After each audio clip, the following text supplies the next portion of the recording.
ఎంటికి బోళ్ళమ్మ బోళ్ళు ఎంటికెలకు బోళ్ళు తెల్ల ఎంటికెలకు నల్ల ఎంటికెలకు బోళ్ళమ్మ. ఇది ఉన్నదే ఉల్లిపాయంత జుట్టు అంటే ఇవన్నీ ఊసిపోతున్నాయి. ఈ జుట్టు పెట్టుకుని బయటకోవటానికి ఈ కారం అనిపిస్తుంది.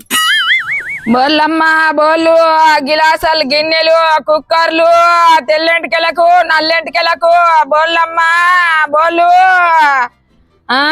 గితగాన మొరుతున్నాయి. ఊళ్ళో మంది ఉన్నారా లేరా? ఒక్కోళ్ళన్నా సప్పుడు చేస్తలేరేవా? గడుకో ఇంకా కొద్దిగా గట్టిగా అంట. ఏంటి కదన్నీ ఊసిపోయి తవ్వడని అవుతున్నాయి. పోయితవా అనుకుంటే మళ్ళీ మొత్తం తెల్లెంటికలు అవుతున్నాయి. నేను ముందే మా యూత్ లీడర్ని. ఎట్లనో ఇక ఏం చేసుడు. బోళ్ళమ్మ బోళ్ళు చిక్కెంటికెలకు బోళ్ళు శిల్పశక్తి ఆడిన చిన్న గిన్నెలు ప్రభాస్ వాడిన పెద్ద పల్లాలు బోళ్ళమ్మ బోళ్ళు.